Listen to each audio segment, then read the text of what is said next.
All right, guys. Before we get started, I just wanted to say a couple things to clarify what's coming up. So yesterday, I I I don't know what I was doing. I don't know what I was thinking. I guess I just got confused. I was going to post questions for for this week's quiz. But I ended up doing next week's quiz. So I think I said this in an email to you. It's too late to post this week's quiz, and because by the time I realized that last night, I wasn't going to get it done. And I'm in class all day today, so I'm not going to get it done today. If I do it, so I'm just going to give you those points. Okay. So your last quiz will be the quiz on next week's reading. Okay.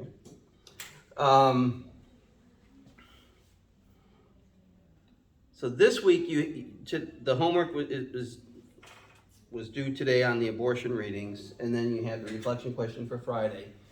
Next week, the readings are on kind of the ethics of career choice. And I wanted to do the homework for next week a little bit differently.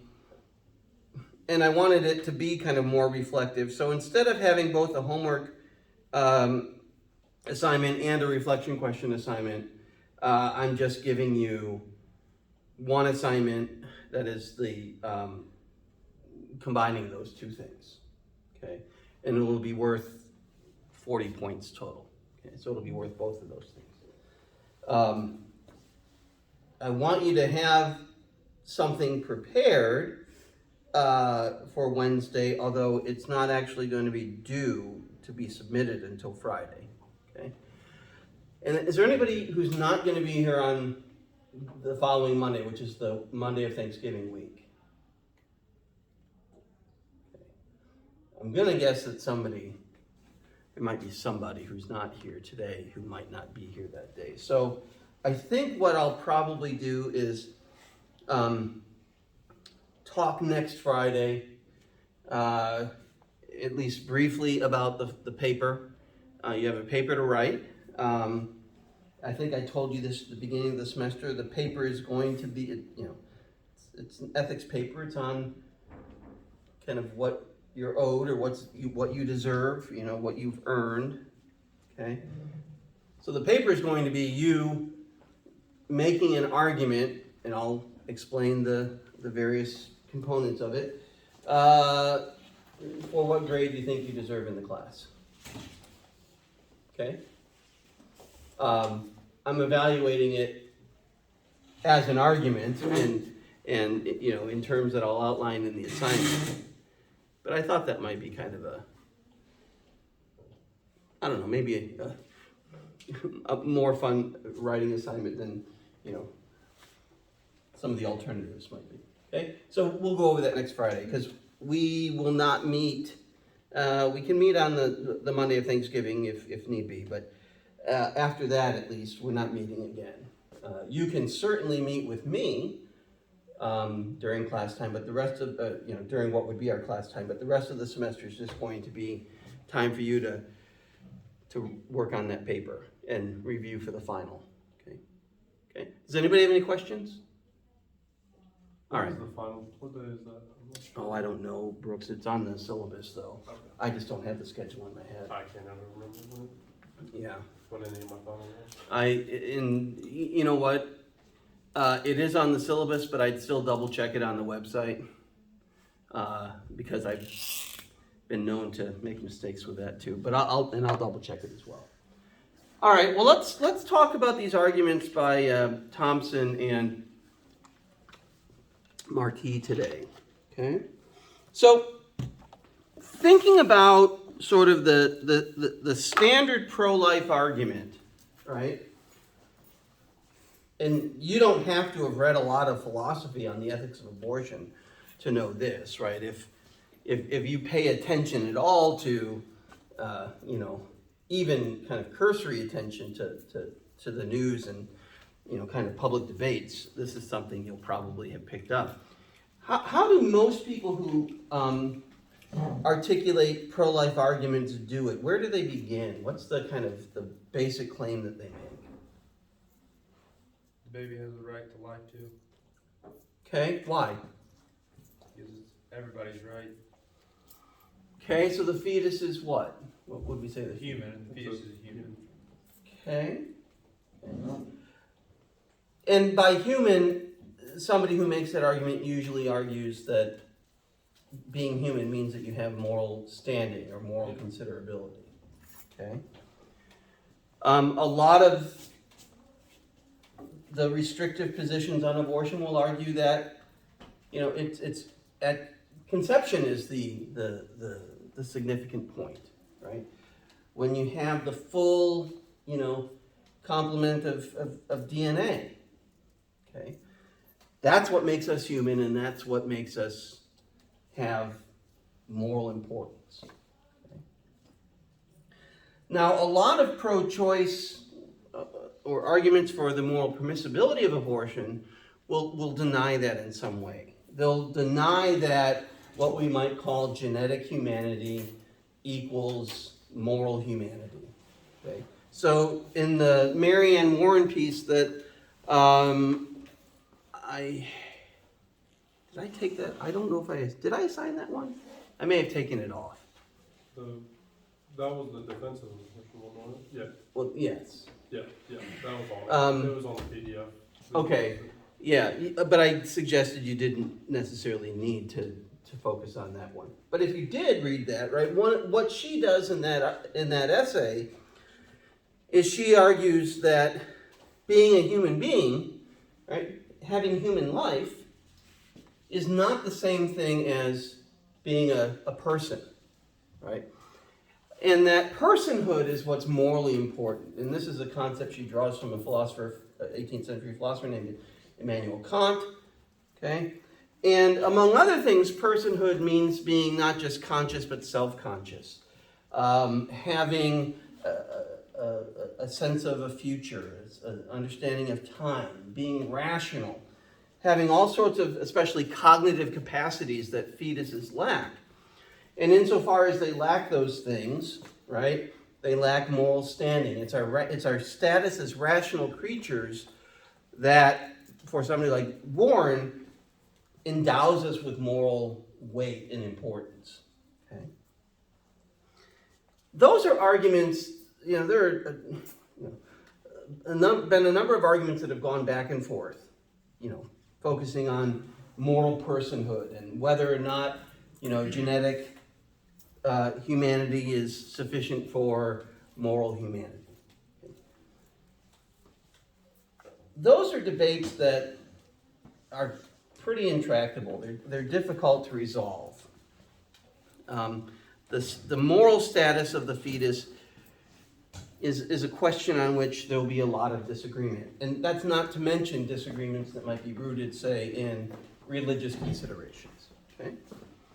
So both of these are arguments, one for the permissibility, one for the impermissibility of abortion, that in important ways try to get beyond those debates about the moral status of the fetus. Okay? So how does Thompson try to push aside debates about the moral status of the fetus? What does she do?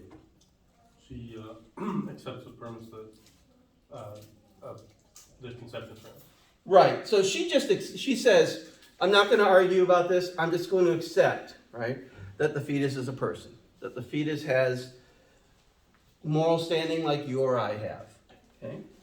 But, right, then she kind of turns that on its head and says, even if we grant this, right, this sort of central premise of the pro-life position, even if we grant that, we can still argue that there are at least a range of circumstances in which abortion, morally speaking, would be permissible. The most famous argument within her broader argument for this is this famous violinist analogy. Okay. So let's talk about that.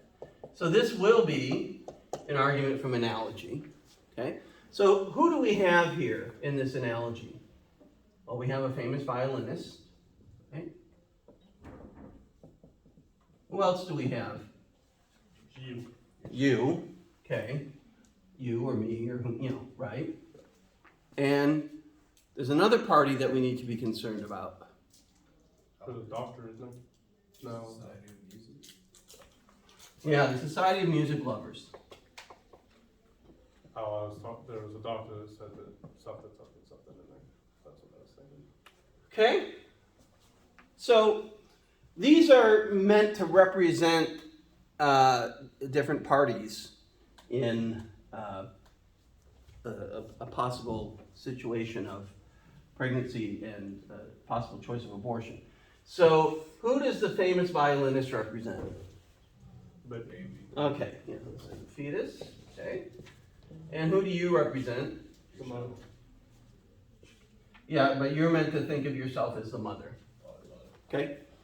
And who does the society, okay, so let's, sorry, let me bracket that for a minute. So in this scenario, right, what has happened? Famous violinist has got poisoned, so you have to use your kidneys to basically filter out that poison. Okay, and so you've been attached to this famous violinist, Yeah. okay? And as long as you stay attached to this famous violinist, he or she will be fine, and then you can go on your merry way, and the famous violinist will continue to live. But if you detach yourself from the famous violinist, the violinist will die.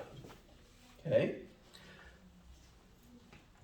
Who are the Society of Music Lovers meant to represent? Third party. What third party? It is a. We have the mother and we have the fetus. What's one party that's important in any case of pregnancy that we don't have? The father. Okay. Who given what has the Society of Music Lovers done here? Gave value to the violinist. They value the violinist, right? But Oh, they're the ones that kidnapped the. they kidnapped you. Yeah. Okay, so who are they meant to represent here? The Hmm?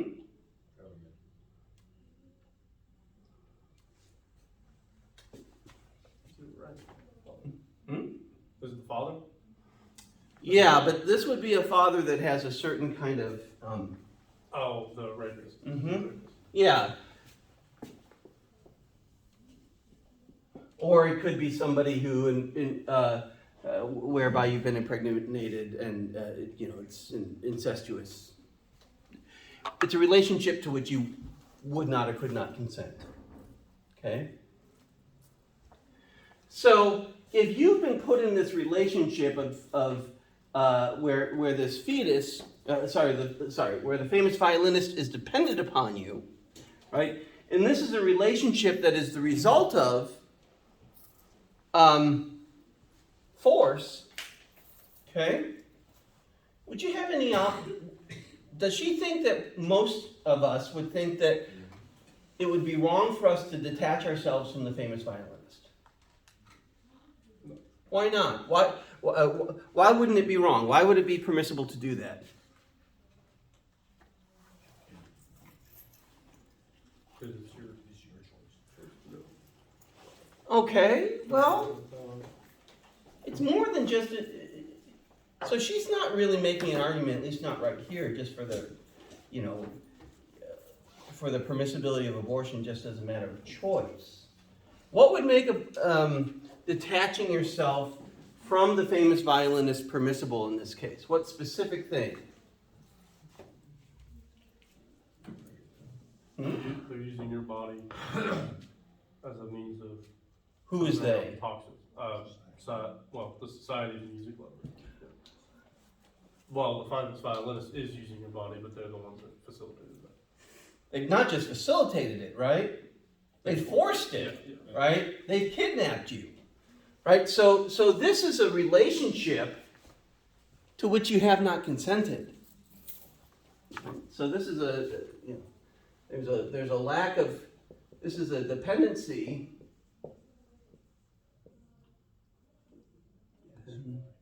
Then let's see, it's due to a lack of consent. Okay? And so basically, this is an argument from analogy that at least in cases of rape and incest, abortion would be morally permissible. Now, you're not obligated.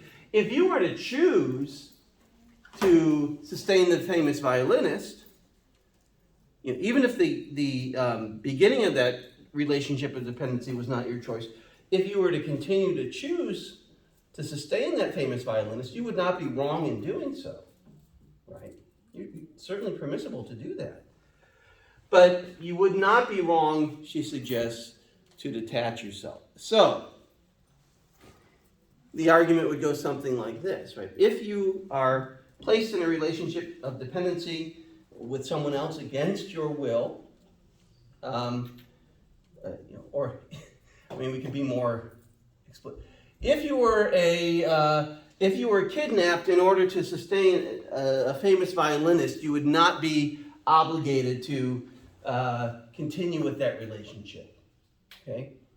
A pregnancy that is the result of rape or incest is relevantly similar to a relationship of dependency in which you've been kidnapped and somebody else depends upon your body.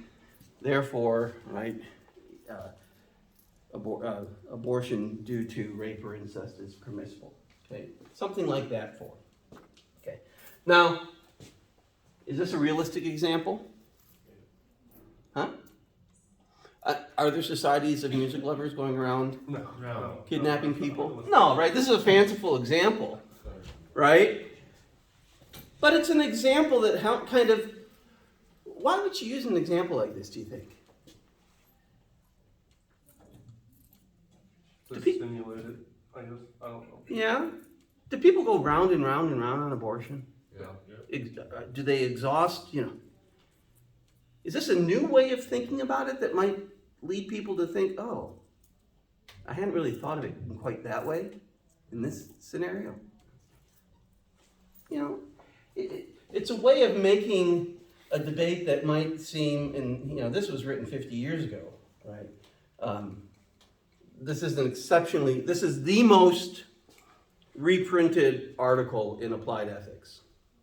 It's a very, very famous article. So it's very influential, and I think it's important to read. But it's a way of helping us to kind of get out of our normal ways of thinking about things, to use an example that's kind of unique, to come at it from a different perspective. Now, given that it's fanciful, admitting that, if you were in this situation, would you think it would be permissible for you to detach yourself from the violinist? From the violinist, yes. Mm-hmm. Yeah. Okay. We'll talk about some possible problems here, Garrett. I'm just waiting patiently. You get this Cheshire cat smile on your face. I'm just waiting. You get it. You get a little smile on your face, like you're waiting to pounce. I'm waiting patiently. Yeah, to pounce. All right. Now let me just kind of give you a few other.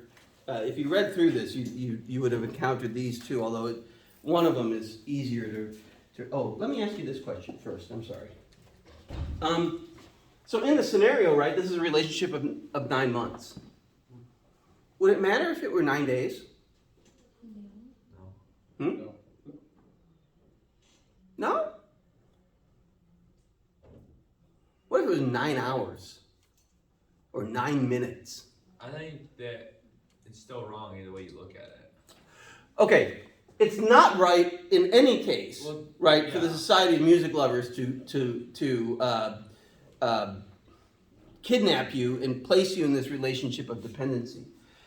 But does the obligation that we have to sustain an unchosen relationship of dependency, is that predicated at all upon how burdensome that relationship is? Yes.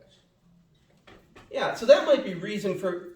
Now, some people are going to say it doesn't matter if it was 9 months, 9 days, 9 minutes, or 9 seconds, right? if you didn't choose it, if you've been forced into this sort of scenario, you have no obligation to continue this relationship. We might say that you don't have an obligation to continue it. Like it would be wrong, morally, evil or whatever for you to discontinue it. But we might say you have a responsibility, or that it would be morally indecent not for you not to accept a minor or modest burden. Yeah, I would say it wouldn't go as far as to say it was wrong, but it would. Now, what constitutes a minor or modest burden is another question, okay? Especially if the violinist knew about it. I think in this scenario, they didn't know about it. They were unconscious or something. And the violinist, if the violinist is the fetus, right, the fetus doesn't know about it. Yeah. So. All right, she has a couple other scenarios. One is a scenario where, again, these are fanciful. You're a woman and you're trapped inside a house with a fetus, and this fetus is kind of like Clifford the Big Red Dog, right? This fetus is growing at an exponential rate, and pretty soon, if the this expanding fetus is not killed, it will crush you. Okay? Her intuition is that in that sort of scenario, it would be it would be permissible to take action that would lead to the death of the fetus. What kind of case is that meant to be analogous to, do you think? Where the fetus is expanding exponentially and pretty soon it's going to crush you and kill you. It would be like a life-threatening situation. Yeah. And then she has another one. She says, imagine that the way we come to have people is through people seeds floating through the air, right? So people grow like plants do. And these people seeds will only grow if they have a suitable medium in which to grow, which happens to be things like carpeting, fabrics like sofas and beds and things like that. Okay. So if you have your windows open in your house and a people seed comes in, you might have a person growing in your sofa before you know it. So she says, if you don't want this to happen, right, be a good idea to have your windows fitted with screens. So maybe you've fitted your windows with fine mesh screens, right, to keep the people seeds out because you want to be able to take a nap on the sofa and not have to worry about some person growing out of it. Okay. But as things happen, right, nothing's 100%. Sometimes, in some cases, for some people, a people seed will get through the screen and will implant in your carpeting or your sofa or your bed or whatever, and you'll have a person growing. Okay? And she asks, would you be obligated to allow that person, that people seed, to continue to grow? She suggests again, no. Okay? What is that scenario meant to be analogous to, would you think? Contraception, not one. Yeah, failed contraception, which, 50 years ago, there's certainly contraception, but there weren't as many or as reliable a range of methods as today. Okay, so, but there it comes down again to consent, right? Insofar as you are using contraception, that signals a lack of consent to a relationship of dependency that would be the kind of relationship that pregnancy is. Okay? You wouldn't consent either to a relationship that would literally kill you, or she suspects most of us would say. Okay? So if these fanciful analogies make sense to you, then they lay out, right, a range of cases in which abortion would be morally permissible. Okay? Failed contraception, life of the mother is in danger, cases of rape and incest. Okay? She does suggest that there would be cases in which abortion could be morally indecent. Okay? But this was a fairly permissive point of view at the time. Okay. Any thoughts about it, Garrett? You want to share your thoughts? The second two are like pretty easy to, morally, like it's pretty easy to debunk all that stuff. Okay. The first one of the second two, being the growing baby. Yeah. I don't think there's not a lot of people that think that you should actually, I don't hold the view that you should be forced to carry a baby if you're going to die, if the baby's going to die. Well, I think most people would agree. Yeah. I mean, in some states there's been legislation that seems to be insufficiently accommodating of those sorts of circumstances. I think that'll get settled once. So how you, I mean, right, so, assuming that this is, a moral point of view that would have to be accommodated in policy, how you do that's another issue. Yeah. And you're gonna find, there are some people who will make a distinction, and this is not something we're gonna go into, or could go into today, but where they'll make it's called the doctrine of double effect. If you foresee but don't intend a particular outcome, and it has bad effects like the death of the mother, that can be permissible. But it's always impermissible to directly kill somebody to save another person's life. There are people who would hold that point of view, but again, that's another discussion for another, for like bioethics class. I just want us to kind of get a handle on some of the contours of the debate more generally. But yeah, I think you're right, Brooks. Most people would probably agree with that. I think more people would be a little bit hesitant about her contraception argument. Yeah. I think the argument for the contraception is it's a different kind of consent than what would be going on in the first argument. Yeah. Because you're making the active choice, so you already know the risk involved with it. Mm-hmm. There's always a risk, no matter what. Mm-hmm. So you're making the active choice. In the first case, you didn't make a choice at all. In the third case, you did. Let's say somebody argues against the contraception argument. Okay, so they would say in cases of failed contraception, that's not a sufficient, even if the couple did not want to bring a child into the world, that's not sufficient reason to seek an abortion. Mm-hmm. Okay, I think there are a good number of people who would argue that. But what might somebody suggest that if you're going to make that argument, okay, what do you also have to do or provide?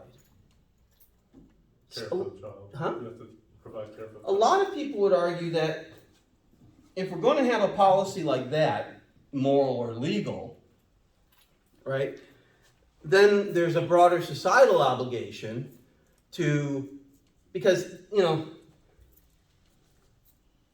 pregnancy is a certain relationship of dependence, right? But the relationship of dependence doesn't end at birth, right? The relationship of dependence continues, and it is arguably even more burdensome, or potentially more burdensome at least, after birth. Because then you have a child who is your responsibility and whom you have to raise. And the simple reality of things is that many people, now you might say they shouldn't, but the reality is that there will be pregnancies where people don't have the means themselves to sustain that relationship of dependency in healthy ways. Right? So my argument would be, if you're going to make that argument about failed contraception, then we have to have other concessions about the need for social supports, things of that nature. Yeah, I'd say that's more of a legal policy kind of deal than a moral argument. Well, I would say it's a moral argument too, right? If you're going to deny people the ability to have wholly, wholesale control over the reproductive choices, so that some people might be put in positions where raising a child is burdensome for financial, economic reasons or otherwise, then, right, you have to make possible the ability to sustain that relationship of dependency. Now, other people would argue that the fact that we look too much at just the pregnancy as a relationship of dependency, and we don't look beyond that. The fact that there is that ongoing relationship of dependency is another consideration many people will say that we have to factor into this conversation. Okay. One thing that is left out of here, who's not in here that's usually party in a case of abortion? The idea here is that you could detach yourself from the famous violinist. Abortionist. The doctor. Yeah, the doctor, right? I mean, women have and can, try to perform abortions on themselves. Obviously, that is not something that is a good thing. So this argument by itself doesn't provide for, she has another argument for this, but this doesn't provide us with a right to assistance. So there's another issue there that we have to tend to. Okay, let's talk about Marquis for a bit. Is this at least an interesting argument? Yep. Okay. It's a little harder than I thought it was going to be. I didn't, when I was doing it, I didn't really think of the music society of Yeah. the rapist. I didn't think of that, so Yeah. the argument I came up with was, of course, that you'd have to. Okay. That's okay. This, I will say, It's not relevant, like, it's not really clear that that's what's. Yeah. And then afterwards, I was like, oh yeah, that makes a lot more sense now. yeah, Because I was like, this seems way easier than it should be. yeah. This is the hardest thing you've read all semester, I think. Yeah, Does that seem right? as far as. I think this is a hard article. Yeah. Okay, so let's talk about Marquis. So what's Marquis' general position? Is abortion, God, sorry, do this and then my excessive back, I realized the other day I don't have much of a butt. Anyhow, Unlike most guys do, that's why we wear belts. yeah, okay. Yeah, I can't not wear one. But I won't. I forgot mine today. Yeah. I'm struggling. So anyway, so Marquis, right, he wants to avoid the personhood arguments too, right? So that makes his argument as a position that's opposed to abortion in most cases, sort of unique in the kind of realm of pro-life arguments. So what is the question that he focuses on? So he's not asking whether the fetus is a person. What gives a person moral value? Or something. What was it? I can't remember now. It's been like 3 days since I. Yeah, it's at the beginning of section 2. Well, the end of section 1, beginning of section 2. His focus is on the question of killing, right? And what is it that makes killing wrong? That's what it was. Now I remember all the three cases that he came up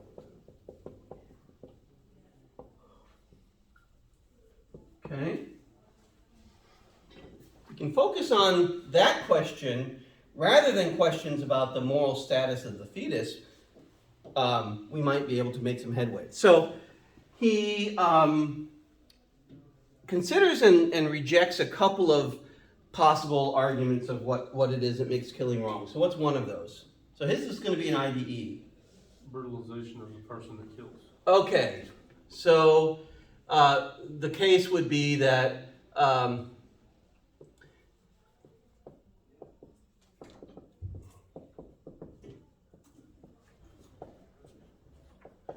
now brutalization is certainly not a good thing, but that doesn't account by itself for what makes killing wrong.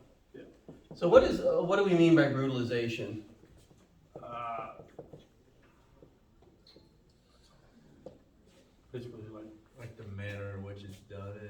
your own personal, like how you are, I don't know, your emotions, your feelings, how it kind of hurts you as a person. Yeah, who's brutalized here? Like the person you're killing, that's who's. No, the person killing. This is focusing on the killer. Yeah. Okay, so in brutalization, the idea is that, among other things, think about it this way: what's the stereotype of where the serial killer begins? Does the serial killer just start, killing people off the street, No, it's, or do the roots of that have some? yeah, it's like killing animals and torturing them and stuff like that. Yeah, maybe you start off with a mouse or a rabbit or something like that, and then you graduate to a cat. Of course, never a dog. And then, and the more you do these things, right, you become desensitized. That's the brutalization, right? The kind of the desensitization of, as Marquis says, this is what he means: being inured to the performance of an act that's hideously immoral. Okay, being inured to it doesn't bother you. Okay, so here the focus is on the killer. Who else might we look at in thinking about what makes killing wrong? Was it society was the other one that he? Are people going to be sad The people around you, your family. your if friends, I murdered you? Yeah. I'm not going to murder you, so it's okay. Okay. I'm sure you could beat the shit out of me anyway. Okay. Yeah, so your family would be upset, right? So, it might be said that what makes killing us wrong is a great loss to others, the great loss others would experience due to our absence. Okay? So, the loss to others. Now, that's bad, right? This would be part of the badness of killing, but this by itself is not what makes killing wrong, right? Why not?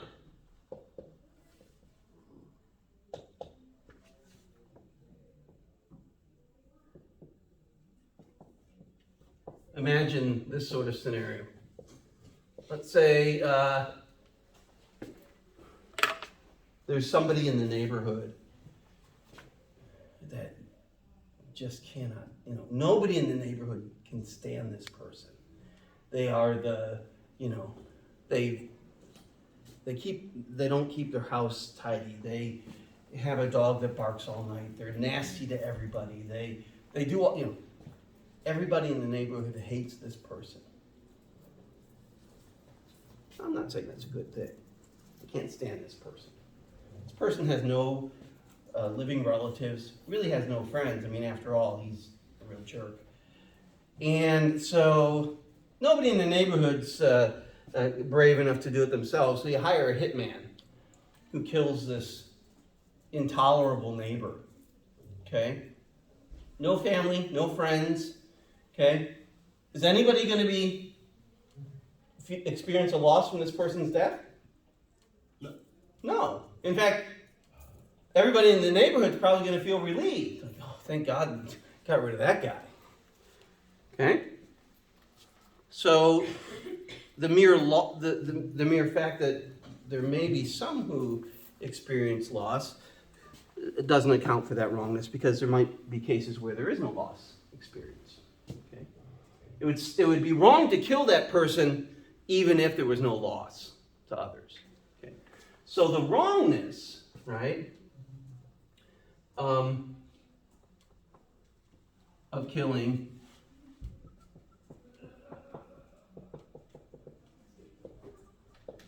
has to do with the effects on the victim, the person who is killed. Okay, so what are those effects on the victim that makes killing wrong? The death of the person. The loss of the life of the person. Okay, think about it this way though. Are there people who will welcome their deaths? Yeah.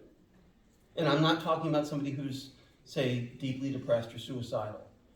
Are there people who might, for whom death might be a kind of comfort? People who are Old. Well, not like, okay, when I say old, I mean like 95 years old. I know what you meant Okay. here. I'm just giving you a I hard just wanted to time. clarify. I'm giving you a hard time. Right? People who are suffering and for whom there's no real alleviation to their suffering. Okay. Now, whether or not aiding in their dying would be permissible is another question, but we can think of people for whom the loss of life might actually be a kind of comfort rather than something to be mourned, right? Or avoided. Okay? So what for me makes me want to, why would it be a loss for me to die? Well, it was July. Okay, Sporting Kansas City is my favorite soccer team. I absolutely love them. They signed a new midfielder and a new striker, and they were having a dumpster fire of a season until they signed these two guys. And the last 10 games of the season, they played lights out soccer. And I am really excited to see what kind of season they're going to have next year. Right? So I'm looking forward to that. I just ordered a new book that I want to read, and it's going to come in the mail on tomorrow. And if somebody were to kill me today, I would be denied, right? the pleasure of reading that book. If I were killed, I wouldn't get to see my daughter grow up and see how, she's going to live her life and find her, place in the world. That's something I want to see. I have things here at work that I want to see come to fruition and that I'm working toward. Okay? So what is it for and I'm going to guess, right? If you thought about what would make death bad for you, right? Those are the sorts of things. It's not that it's necessarily painful, because it's not, right? Life has meaning because there are things that we value and projects that we want to pursue, right? Goals that we want to see realized. Right? Does that make sense? Yeah. Okay. So the thing for Marquis that makes death bad and killing wrong is that it deprives a person of a future of value. Okay? So the best explanation here, and so in the case of somebody whose life is, suffering and death would be would be welcome, they're not, if they were to die, they're not being deprived of something of value. Okay?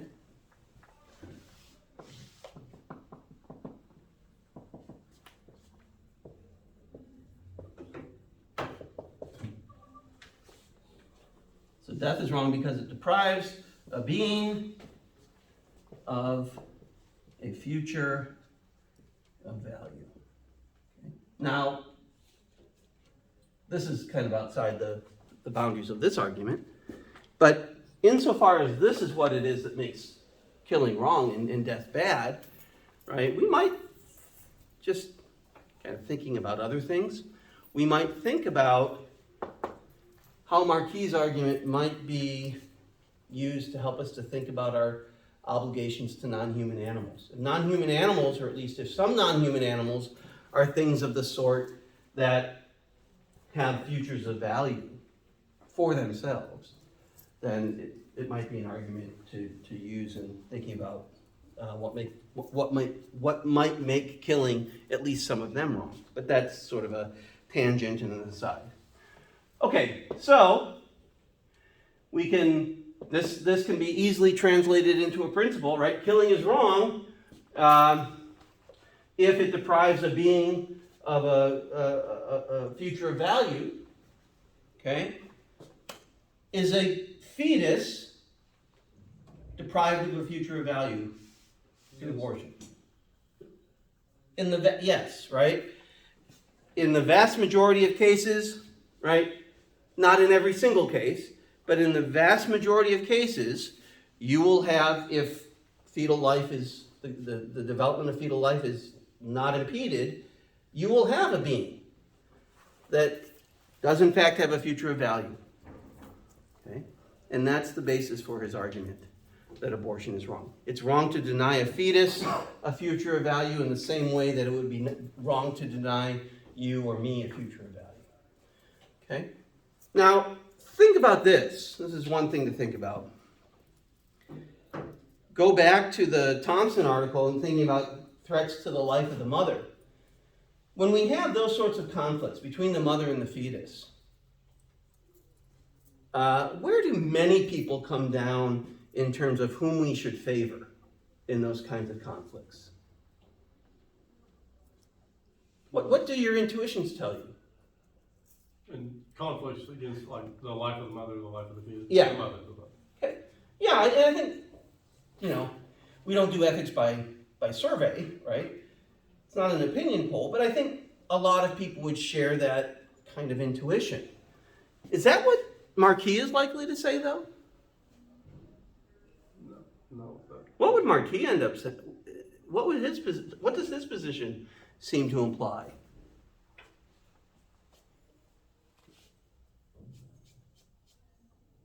Can't kill the baby Why? because it would still deprive it of future of value. But you're going to deprive, if you were to have an abortion to save the mother, you would deprive the mother of a future of value. Yeah, so you can kill the mother. Or So why would it be? I think he might say, at least in some circumstances, or you could say on the basis of his arguments, that it would be that you would favor the fetus. Why?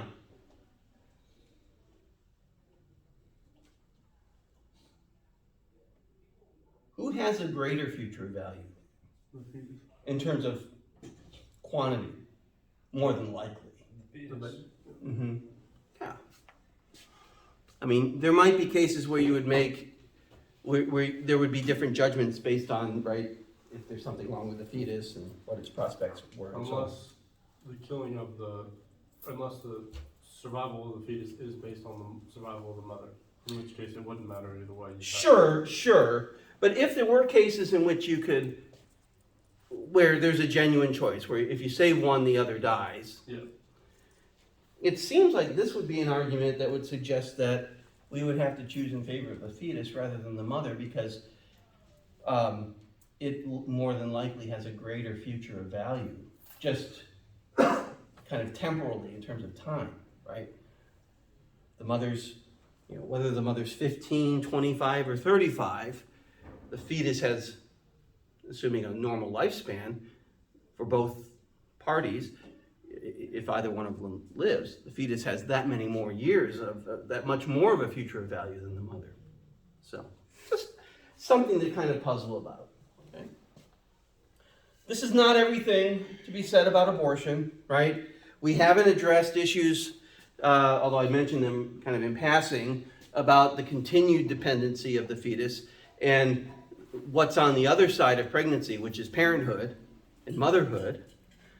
These are important things too, among other issues. But these are two good essays, I think, in starting to think through our intuitions about abortion and the directions that they might lead us.